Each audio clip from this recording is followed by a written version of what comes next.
درود و الصلاۃ والسلام علیک یا سیدی یا رسول اللہ وعلی آلک واصحابک یا سیدی یا حبیب اللہ، الصلاۃ والسلام علیک یا سیدی یا رسول اللہ وعلی آلک واصحابک یا سیدی یا حبیب اللہ۔ حضرات محترم، اللہ تعالیٰ کا لاکھ لاکھ شکر ہے جس کے فضل و کرم سے ہم جمعۃ المبارک کی ان پاکیزہ گھڑیوں میں حاضر ہیں۔ اللہ تعالیٰ میری آپ سب کی حاضری قبول فرمائے، وہ جو سنے سنائے اس پر ہم سب کو عمل کرنے کی توفیق عطا فرمائے، اور اللہ تعالیٰ ہم سب پر اپنا خاص فضل و کرم فرمائے۔ کل ہمارے بڑے ہی پیارے اور حضور قبلہ شاہ صاحب رحمۃ اللہ تعالیٰ علیہ کے بڑے بھائی جان، ہمارے تایا جان، ان کا وصال ہوا، تو اللہ تعالیٰ انہیں جنت الفردوس میں اعلیٰ مقام عطا فرمائے، اور اللہ تعالیٰ ان کے تمام اعمال صالحہ کو اپنی بارگاہ میں قبول فرمائے، اور کمی کوتاہی اپنی رحمت کے صدقے معاف فرمائے، اور اپنے جوار خاص میں جگہ عطا فرمائے۔ بڑے ہی نیک اور صالح انسان، قبلہ شاہ صاحب کی موجودگی میں بھی بعد میں بھی ایک بڑی محبت اور شفقت کا جو ہے ان کا رویہ، اور بڑی صابر اور عاجزی انکساری والے انسان تھے۔ اللہ تعالیٰ انہیں کروڑ کروڑ جنت عطا فرمائے۔ جتنے بھی دیگر ایمان والے اس دنیا سے چلے گئے، اللہ تعالیٰ سب کی بخشش فرمائے۔ ظاہر ہے یہ دنیا ہے، ایک نہ ایک دن تو چھوڑ کے چلے جانا ہے۔ یہ دنیا ایک مسافر خانہ، کوئی آوے تو کوئی جاوے، کی مجال محمد بخشا کو پکا ڈیرا لاوے۔ دعا یہ کرنی چاہیے کہ اللہ تعالیٰ ایمان کی اور جان کی سلامتی عطا فرمائے، وہ جب دنیا سے جائیں تو باقی کچھ چیز بچے نہ بچے لیکن ایمان سلامت رہے۔ حضور نے فرمایا انما الاعمال بالخواتیم، بے شک اعمال کا دار و مدار انجام پر ہے۔ تو دعا یہ کرنی چاہیے، یا اللہ دنیا بھی خیر فرمانا، آخرت بھی خیر فرمانا، دنیا میں بھی ہمیں اپنی بندگی، اپنا ذکر و فکر کرنے کی توفیق دینا، اور جب اس دنیا سے جائیں تو وہاں بھی حضور علیہ الصلوۃ والسلام کی بخشش، رحمت اور کرم عطا فرمانا، کیونکہ ہم انسان بہت کچھ کر کے بھی کچھ نہیں ہے۔ اس لیے اللہ کی بارگاہ میں عاجزی و انکساری، یہ ایک بہت بڑے بادشاہ تھے، تو جب وہ دنیا سے جانے لگے تو اس نے اپنے سارے درباریوں کو بلایا، اور اس نے کہا کہ دیکھو میری بادشاہی یہاں تک تھی، میری بادشاہی ختم ہونے والی ہے، اور اس رب کی بادشاہی کبھی ختم نہیں ہوگی۔ میں صرف اپنے ملک کا حکمران تھا، اور وہ ساری کائنات کا حاکم ہے، اس لیے کبھی بھی اس کی ذات سے غافل نہیں ہونا۔ تو بڑے بڑے بادشاہ، بڑے بڑے، تو ہر ایک نے یہ، لیکن کامیاب وہی لوگ ہیں کہ جنہوں نے اللہ اس کے رسول کو راضی کیا ہے، اللہ اس کے رسول کو خوش کیا ہے، اور جب وہ دنیا سے گئے ہیں تو کامیابی اور فلاح جو ہے اس نے ان کے قدم چومے ہیں۔ تو دعا یہ کرنی چاہیے، اللہ ہمیں جب تک جئیں تیرا بندہ بن کر اور حضور کا غلام بن کر جئیں، اور جب آخری وقت آئے تو زبان پر ہو لا الہ الا اللہ محمد رسول اللہ، یہ گواہی پڑ جائے تو انشاءاللہ اللہ تعالیٰ پھر مہربانی فرما دیتے ہیں۔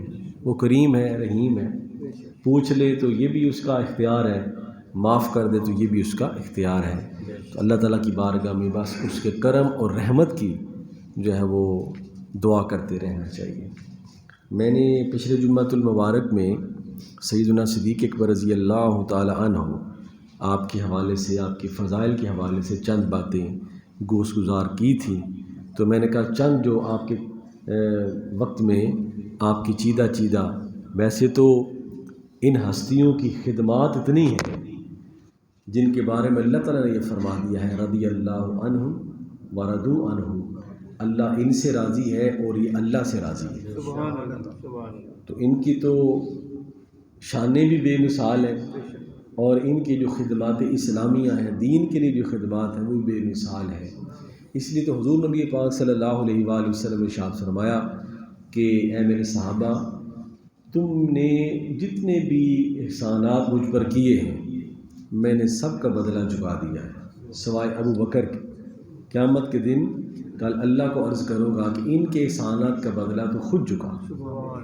تو یہ شان ہے، اور اس سے بڑھ کر شان کیا ہو سکتی ہے کہ ایک غلام کو اپنے آقا کے پہلو میں جگہ مل جائے، جہاں 70,000 فرشتہ صبح آتا ہے، 70,000 فرشتہ شام آتا ہے، درود و سلام پڑھتا ہے، اور سیدنا عمر فاروق رضی اللہ تعالیٰ کی ذات بابرکات، حضور نے فرمایا جب قیامت آئے گی تو میرے دائیں ہاتھ میں ابو بکر کا ہاتھ ہوگا اور بائیں ہاتھ میں عمر فاروق کا ہاتھ ہوگا، اور ہاکذا نبعث یوم القیامہ، قیامت کے دن لوگ اکیلے اکیلے اٹھیں گے لیکن میں اپنے یاروں کے ہاتھوں کو تھما کے، تو یہ ان کی شان ہے۔ حضرت علی شیر خدا رضی اللہ تعالیٰ، اب جب حضرت عمر فاروق کا وصال ہوا نا تو حضرت عبداللہ بن عباس فرماتے ہیں کہ میرے کندھوں پر حضرت علی نے ہاتھ رکھا تو آپ نے فرمایا کہ تمہیں پتہ ہے کہ چارپائی پر کون سا بندہ لیٹا ہے؟ حضرت عمر فاروق تھے۔ تو میں نے کہا یہ حضرت عمر فاروق، فرمایا کہ میں بھی چاہوں گا، حضرت علی فرمایا میں بھی چاہوں گا کہ جب میں دنیا سے جاؤں تو میرے بھی نامہ اعمال ویسے ہی ہوں جیسے اس ہستی کے۔ اس کی وجہ یہ ہے کہ میں نے نبی علیہ السلام کے ساتھ زندگی گزاری ہے۔ تو حضور نے جب بھی فرمایا نا کہ میں فلاں جگہ گیا تو آپ نے یہ بھی فرمایا ابو بکر بھی میرے ساتھ تھا، عمر بھی میرے ساتھ تھا، میں فلاں جگہ سے آیا ابو بکر بھی میرے ساتھ تھا، عمر بھی میرے ساتھ تھا۔ حالانکہ کئی مقامات پر یہ صحابہ جو 2 صحابہ ہیں ان کے ساتھ حضور کے ساتھ نہیں ہوتے تھے، لیکن حضور ان کی گواہی دیتے تھے کہ وہ بھی میرے ساتھ تھے، وہ بھی میرے ساتھ تھے۔ تو کہنے کا مقصد یہ ہے کہ سیدنا صدیق اکبر رضی اللہ تعالیٰ عنہ جن کا لقب ہی صدیق ہے، میں ایک دفعہ بیراشی میں بیٹھے تھے تو وہاں حضرت مولانا سید احمد مجدی صاحب رحمۃ اللہ علیہ، انہوں نے ایک بڑا خوبصورت نقطہ آج بھی مجھے یاد ہے، تو انہوں نے یہ شان صدیق اکبر کانفرنس تھی تو انہوں نے بڑا خوبصورت جملہ آپ کی شان میں کہا، فرمایا 2 لفظ ہوتے ہیں، ایک ہوتا ہے صدیق، صاد پر زبر ہوتی ہے، ایک ہوتا ہے صدیق، صاد کے نیچے زیر ہوتی ہے۔ فرمایا کہ یہ سیدنا ابو بکر صدیق جو ہیں یہ صدیق بھی ہیں اور صدیق بھی ہیں۔ فرمایا جب صاد پر زبر ہو تو اس کا معنی ہوتا ہے با وفا ساتھی، با وفا صدیق دوست۔ فرمایا دوست بھی فرق ہوتا ہے نا، بعض دوست ایسے ہوتے ہیں جو گلی محلے تک چلتے ہیں، بعض دوست ایسے ہوتے ہیں جو شہر تک چلتے ہیں، لیکن بعض دوست مرتے دم تک ساتھ چلتے ہیں۔ تو فرمایا کہ یہ صدیق ہیں، با وفا دوست، با وفا دوست، سفر حضر، اٹھنا بیٹھنا چلنا پھرنا، یار غار، یعنی اور ان کی یہ شان ہے کہ یہ صدیق بھی ہے۔ سواد کے نیچے زیر ہو تو اس کا معنی ہوتا ہے ایسا بندہ جس نے کبھی جھوٹ بولا ہی نہ۔ نعرہ تکبیر، نعرہ رسالت، نعرہ حیدری۔ صدیق سواد کے نیچے زیر ہو تو معنی جب بھی بولے سچ بولے۔ تو حضرت علی شیر خدا فرماتے ہیں کہ یہ جو صدیق کا لقب ہے یہ سرکار نے اس وقت آپ کو عطا فرمایا کہ جب حضور معراج پر تشریف سے واپس آئے تو آپ ابو جہاں دوڑتا ہوا نا سیدھا حضرت ابو بکر صدیق کے گھر گیا اور کہنے لگا جناب مجھے یہ بتائیں کہ ایک بندہ یہ دعویٰ کرے کہ میں راتوں رات مسجد حرام سے لے کر مسجد اقصیٰ تک، پھر پہلا آسمان، دوسرا آسمان، تیسرا چوتھا چھٹا ساتواں، جنت دوزخ، پھر واپس بھی آ جائے راتوں رات، تو اس کے بارے میں آپ کیا کہیں گے؟ تو حضرت محدثین فرماتے ہیں کہ جو ابو جہل نے سفر نامہ بیان کیا نا تو سمجھنے والے سمجھ جاتے ہیں کہ یہ سفر نامہ کسی اور انسان کا تو نہیں ہو سکتا نا، یہ پاکیزہ جو سفر ہے کسی خاص بندے کا ہو سکتا ہے۔ تو سیدنا صدیق اکبر نے فرمایا ابو جہل کوئی اور کہے تو میں نہیں مانتا، میرے محبوب کہیں میرے رسول کہیں تو میں مانتا ہوں۔ اس وقت آپ نے فرمایا کہ تو صدیق ہے، تو حضور نے فرمایا اسی وقت سے فرمایا کہ اور سفر کرے تو میں نہیں مانتا، میرا رسول کہے آمنا وصدق، تو یہ آپ کا مقام تھا۔ پھر حضرت حضور علیہ السلام کے وصال مبارک پر جو آپ کی ایک دلیرانہ جو فیصلہ تھا کہ حضرت عمر فاروق کی یہ کیفیت تھی کہ آپ فرماتے تھے جو مجھے یہ کہے گا کہ اللہ کے نبی وصال فرما گئے ہیں ظاہری طور پر تو میں اس کی گردن اتار دوں گا۔ حضرت عثمان غنی رضی اللہ تعالیٰ عنہ آپ رستے میں بیٹھے کچھ سلام، یہ حالت تھی صحابہ کرام کی، کچھ سلام کرتا تو جواب نہیں آتا تھا۔ حضور کا ظاہری طور پر چلے جانا یہ کوئی چھوٹا غم تو نہیں ہے، یہ کوئی چھوٹی پریشانی تو نہیں، بڑے بڑے کبار صحابہ کرام کی چیخیں نکل گئی۔ اب ہوگا کیا؟ اس وقت جو امت کو سنبھالا وہ سیدنا صدیق اکبر نے سنبھالا۔ آپ نے حضور علیہ الصلوۃ والسلام کے چہرہ انور سے جب چادر مبارک اٹھائی وہ بددعا کے چہرہ انور سے، تو حضور کے پیشانی کو بوسہ دیا، فرمایا کہ اللہ کا حکم کل نفس ذائقۃ الموت یہ حضور پر پورا ہو گیا، اس کے بعد آپ کو کبھی موت نہیں آئے گی، اس کے بعد ہمیشہ آپ کی زندگی ہے، ہمیشہ آپ کی اس کے بعد کوئی ذائقہ آپ نے چکھا ہے۔ فرمایا اب ہم نے کیا کرنا ہے؟ جو حضور نے فرمایا ہے اس پر عمل کر کے دکھانا ہے۔ تو یہ جو آپ کے 2.5 سالہ خلافت کے ہیں، اگر اس کا مطالعہ کریں تو تقریباً حضور علیہ الصلوۃ والسلام کے بعد جو خلافت عظمیٰ ہے، خلافت رسالت ہے، وہ تقریباً 30 سال تک ہے۔ اس میں 2.5 سال سیدنا صدیق اکبر کے ہیں، 10 سال حضرت عمر فاروق کے ہیں، تقریباً 10.5 سال حضرت عثمان غنی کے ہیں، اور حضرت شیر خدا رضی اللہ تعالیٰ پھر حضرت امام حسن ان کے 6 ماہ ہیں، تو یہ 30 سال کا عرصہ بنتا ہے۔ تو آپ کی جو 2.5 سالہ دور ہے، جب آپ حضور کی وصال مبارک سے فارغ ہوئے نا، تو خلافت کے لیے سارے صحابہ کرام، کیوں کہ حضور علیہ الصلوۃ والسلام نے اپنے ظاہری حیات مبارک آپ نے فرمایا جب آپ کو طبیعت نساز ہوئی تو آپ نے فرمایا ابو بکر کو حکم دو کہ میرے مسلح پر کھڑے ہو کے نماز پڑھائیں۔ تو حضرت عائشہ صدیقہ رضی اللہ تعالیٰ نے فرمایا عرض کہ یا رسول اللہ وہ بڑے کمزور دل ہیں، یہ جو محبت والے ہوتے ہیں نا یہ بڑے کمزور دل ہوتے ہیں، وہ ادب کی وجہ سے آپ کے مسلح پر کھڑے نہیں ہوتے۔ آپ نے فرمایا کہ ان کو جا کے کہو کہ میرے مسلح پر کھڑے ہو کر نماز پڑھائیں۔ تو جب سیدنا صدیق اکبر کھڑے ہو گئے نا، تو حضور علیہ الصلوۃ والسلام آپ جب اپنی بالکونی سے پردہ ہٹایا، دیکھا کہ میرے سارے صحابہ کرام ابو بکر کی امامت پر متفق، اور حضرت علی شیر خدا نے فرمایا کہ اللہ کے نبی نے جس شخص کو ہماری دین کی امامت کے لیے چن لیا، ہم نے دنیا کی امامت کے لیے اسے منتخب کر لیا، اس سے بڑھ کر اور کیا چیز ہو سکتی ہے؟ تو فرمایا کہ سیدنا صدیق اکبر رضی اللہ تعالیٰ عنہ آپ نے جو خلافت پر پہلا خطبہ ارشاد فرمایا وہ یہ تھا کہ لوگوں، میں اللہ اس کے رسول کو گواہ بنا کے کہتا ہوں کہ میں جو کچھ بھی کروں گا اللہ اس کے رسول کی احکامات کی پیروی میں کروں گا۔ اگر کسی بندے پر کوئی ظلم ہوتا ہے، خطبہ طویل ہے مختصر سا، تو میں اس وقت تک اسے نہیں چھوڑوں گا جب تک مظلوم کا حق نہ دے دیا جائے، جب تک کسی کو انصاف نہ پہنچ جائے اس وقت تک میں سانس سے نہیں بیٹھوں گا۔ جو اللہ کے نبی نے جس طرح ارشاد فرمایا ہے اس طرح پوری طرح عمل کرنے کی کوشش کروں گا۔ پھر حضرت سیدنا صدیق اکبر رضی اللہ تعالیٰ عنہ جب آپ خلافت پر متمکن تو وہ نازک وقت تھا، اور کیونکہ رسالت کا سلسلہ بند ہو گیا، نبوت کا سلسلہ بند ہو گیا، اور کیا ہوا کہ جو سب سے پہلا آپ پر اٹیک ہوا وہ حضور کی ختم نبوت پر حملہ تھا۔ تحریک ختم نبوت کا سب سے پہلا مجاہد سیدنا صدیق اکبر ہے، یہ سب سے پہلا حملہ ہوا۔ بہت سے لوگوں نے مسیلمہ کذاب ہے، اسود انسی ہے، اور ایک عورت ہے اس نے نبوت کا کہ ہم بھی نبی ہیں، ہم بھی نبی ہیں، لیکن حضور پر رسالت اور نبوت کا دروازہ بند ہو گیا۔ لیکن یہ حضور نے فرمایا 30 جھوٹے نبی آئیں گے، ہر کو کہے گا کہ میں نبی ہوں، لیکن میرے بعد کوئی نبی نہیں، میرے بعد کوئی رسول نہیں ہے، جو کوئی یہ دعویٰ کرے وہ جھوٹا ہے، دجال ہے، کافر ہے۔ تو سیدنا صدیق اکبر رضی اللہ تعالی عنہ آپ نے فرمایا تیاری کرو مسیلمہ کذاب کے خلاف تاکہ ہم اس کے ساتھ جہاد کر سکیں۔ بہت سارے صحابہ کرام نے مشورہ دیا کہ ابھی جناب بہت سارے معاملات ہیں، بہت سارے فطروں میں سر اٹھا لیا ہے۔ آپ نے فرمایا جان جاتی ہے تو جائے، سارا کچھ جاتا ہے، لیکن حضور کی ختم نبوت پر میں ڈاکہ نہیں ڈالنے دوں گا۔ جو پہلی خلافت ہوتی ہے یہ بڑی مشکل ہوتی ہے.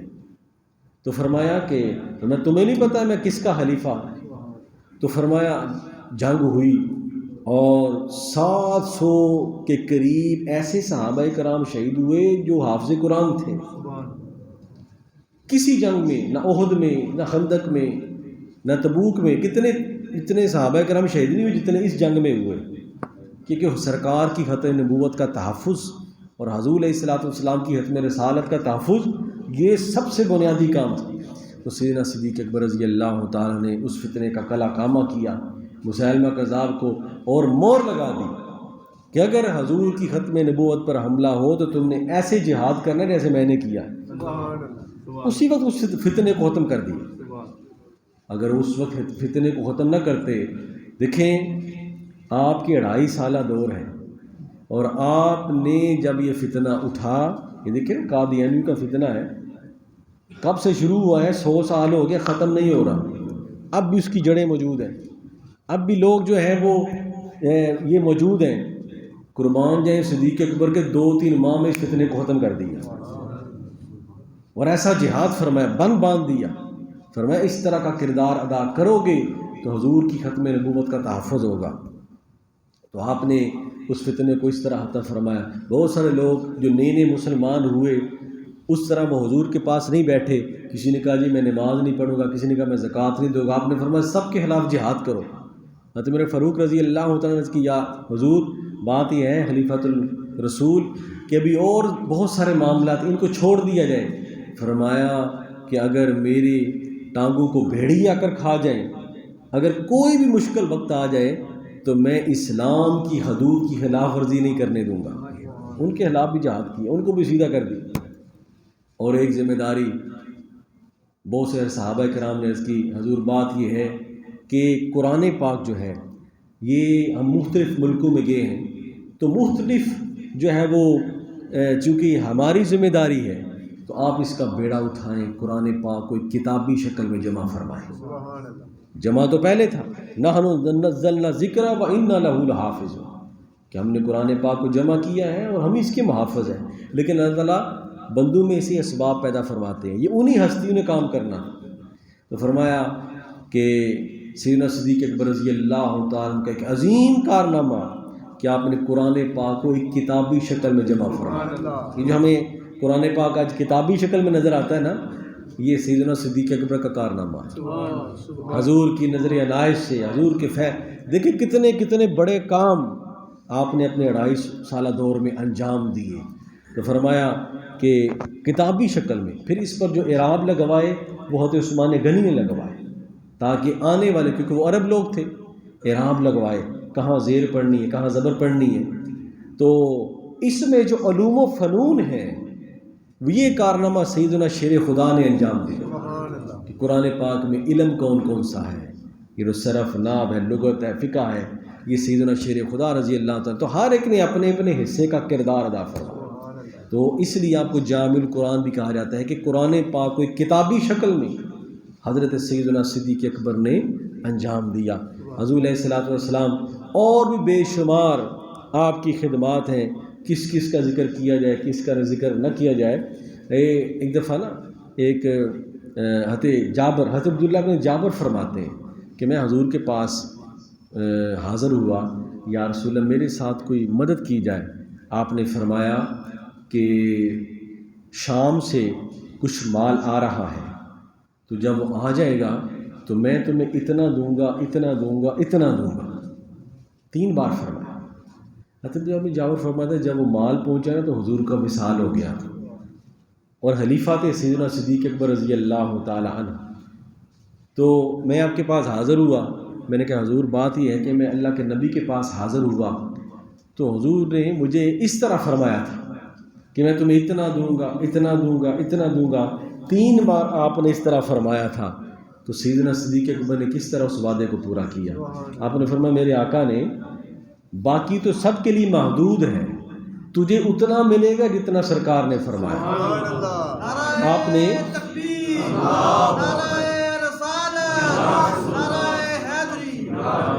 آپ نے وہ 3 جو بک ہے نا بھر کی، جس طرح سرکار نے فرمایا تھا، فرمایا کہ یہ جو سرکار نے فرمایا ہے اتنا اتنا میں اس وعدے کو پورا کرتا ہوں۔ اور پھر ایک لشکر کا حکم دیا تھا اللہ کے نبی نے، اور ان کا کمانڈر حضرت اسامہ کو بنایا تھا ان کے والد گرامی کے قصاص کے سلسلہ میں، کہ حضرت اسامہ ابھی 16-17 سال کے نوجوان تھے، لیکن حضور نے فرمایا ان کو میں کمانڈر بناتا ہوں۔ لیکن جب لشکر ابھی روانہ نہیں ہوا تو حضور کا وصال ہو گیا۔ اب بہت سارے صحابہ کرام نے عرض کی کہ اے امیر المومنین، آپ جو ہے وہ چونکہ 16-17 سال کے ہیں تو آپ کسی اور کو کمانڈر بنا دیں۔ عمر فاروق ہیں، علی مرتضیٰ ہیں، خالد بن ولید ہیں۔ فرمایا یہ کیسے ہو سکتا ہے کہ ابوبکر اس حکم کو بدل دے جس کا حکم اللہ کے نبی نے ارشاد فرما دیا۔ آپ نے فرمایا یہی جائے گا، بلکہ آپ نے تمام صحابہ کرام کے سامنے اس طرح عملی نمونہ پیش کیا کہ آپ نے حضرت اسامہ کو فرمایا گھوڑے پر بیٹھو۔ وہ گھوڑے پر بیٹھے تو آپ نے لگام پکڑ لی، فرمایا لگام کے ساتھ چل رہے ہیں۔ حضرت اسامہ نے عرض کی حضور آپ خلیفہ ہیں، آپ اس طرح کیوں چلتے ہیں؟ فرمایا میرا جی بھی چاہتا ہے کہ جس کو کمانڈر اللہ کے رسول نے بنایا ہے اس کے گھوڑے کی مٹی میرے جسم پر بھی پڑ جائے۔ یہ وہ لوگ تھے کہ جن کی وجہ سے پھر معاشرہ ایسا پروان چڑھا کہ جہاں امن تھا، سکون تھا، عدل و انصاف تھا، بے روی نہیں تھی، بے حیائی نہیں تھی۔ تو ایسے چونکہ وہ حضور علیہ السلام کے پروردہ تھے، تو اب وہ لشکر جب گیا تو اللہ تعالیٰ نے اس لشکر کو فتح عطا فرمائی، وعدہ بھی پورا ہو گیا، اللہ تعالیٰ نے فتح بھی عطا فرمائی۔ تو یہ دوستو کہنے کا مقصد یہ ہے کہ سیدنا صدیق اکبر رضی اللہ عنہ کی ذات بابرکات وہ ذات ہے کہ پروانے کے لیے شمع، بلبل کے لیے پھول بس، صدیق کے لیے خدا کا رسول بس، الہی تڑپنے پھڑکنے کی توفیق دے، دل مرتضیٰ سوز صدیق دے۔ اللہ تعالیٰ ہمیں حضور کی آل کی محبت بھی عطا فرمائے، آپ کے اصحاب کی محبت بھی عطا فرمائے۔ وما علینا الا البلاغ، وآخر دعوانا ان الحمد للہ رب العالمین۔ سنتے ادا۔